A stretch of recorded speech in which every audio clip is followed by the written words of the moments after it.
We don't know if it was a malfunction or an attack. Fire, explosions, sirens blaring. In all the confusion, all we knew is that few made it to the escape pods.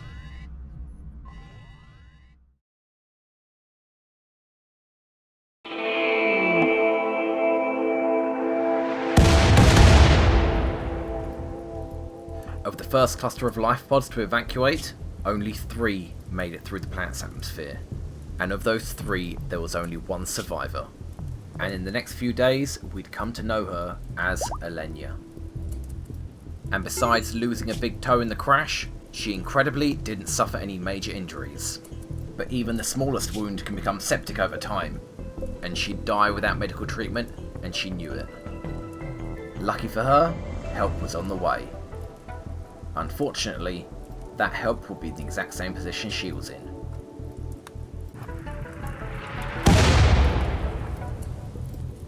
The second wave of escape pods arrived planetside.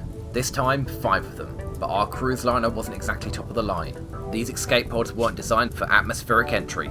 Only 2 passengers survived, Enzo and Alex.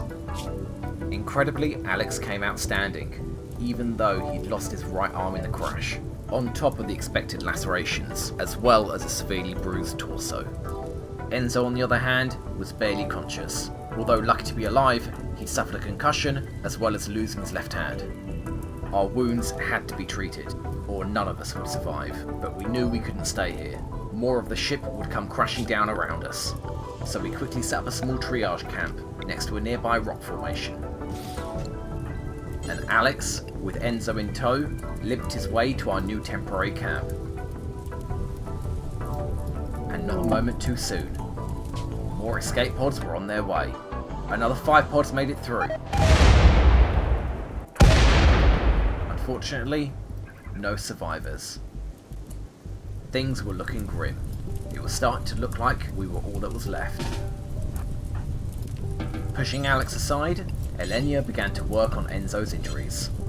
It wasn't about stopping infections. It wasn't even about stopping blood loss. Right now, we needed as many people on their feet as possible. Whatever this planet was, it felt like hell on Earth, and we knew it was only going to get worse. Speaking of which, some of the ship's major components were starting to make it through the atmosphere.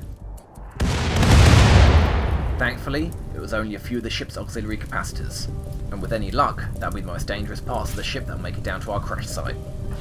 And speaking of luck, it looked like one of the ship's food storage compartments was crashing nearby. Food wasn't exactly our highest priority right then, but with Enzo off his feet, Elenia tending his wounds, and Alex having nothing to do besides bleeding out, he made a dash for the supplies, in an effort to reach them before the flames engulfed them all.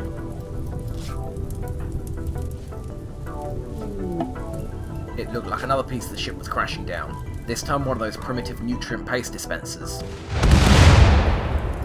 But given a choice between fresh fruit and vegetables, and prison food, Alex grabbed all the fruit and veg his one arm could carry. Unfortunately, luck swings both ways.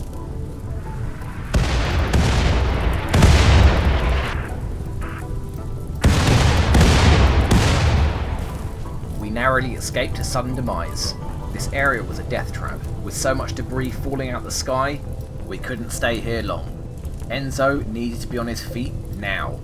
But with so many wounds to treat, Elenia had a mission ahead of her. But when it rains, it pours.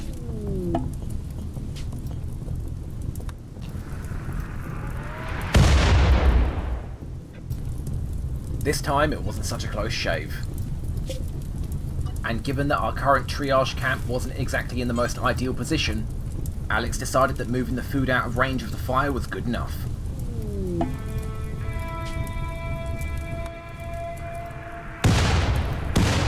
With so much flaming debris falling all around us, it was no surprise that fires would start to take root, and they were quickly spiralling out of control. They weren't just destroying the few supplies that made it down to the planet's surface, they were also destroying any flora in their path. Even if we survive the day, we may not have anything left to work with.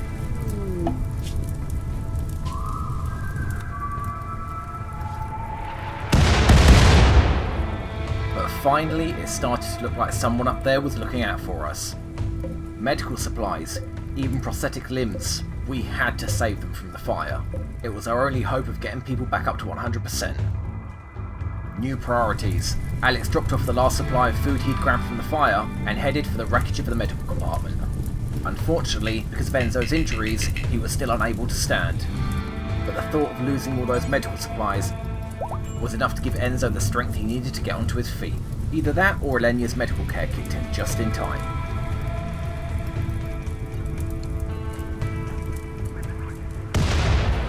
It was chaos, and the firestorm wasn't letting up. Another piece of flaming debris, this time a valuable AI persona core, but it was bottom of the list of priorities right then, and will be lost to the flame. We had to make sure the same wouldn't happen to the prosthetics. The harvested organs, on the other hand, had to stay. We just didn't have time for them. Finally, we're out of some danger. The last imminent piece of ship debris had made impact. And we'd managed to save all of the prosthetics. And with that, it was time to start dealing with some injuries again. But with the fires closing in around us, we might not have even gotten the chance. With nothing short of divine providence, the clouds opened up and started to snuff out the fires. And with Enzo only having one untreated injury, Elenia went to work. Finally, Enzo was our first survivor to have no open wounds. So Elenia started working on Alex. It would be a long time before we're out of imminent danger, but it was at least a step in the right direction.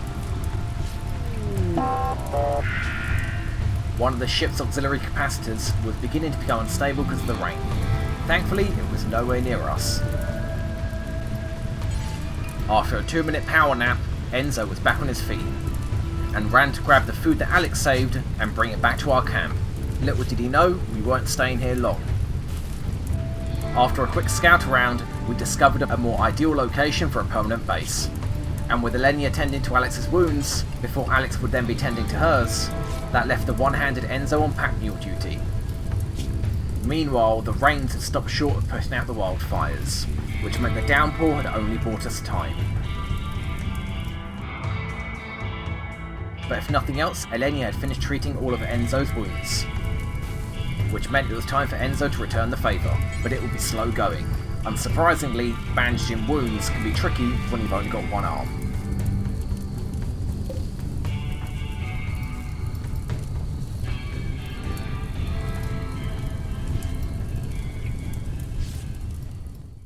Against all odds, we'd survived our first day. But we had no idea the horrors that were in store for us.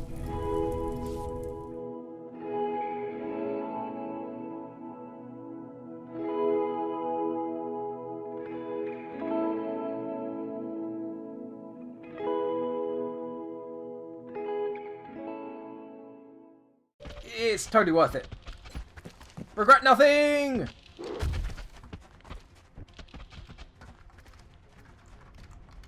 And you can finish off this guy. The army grows!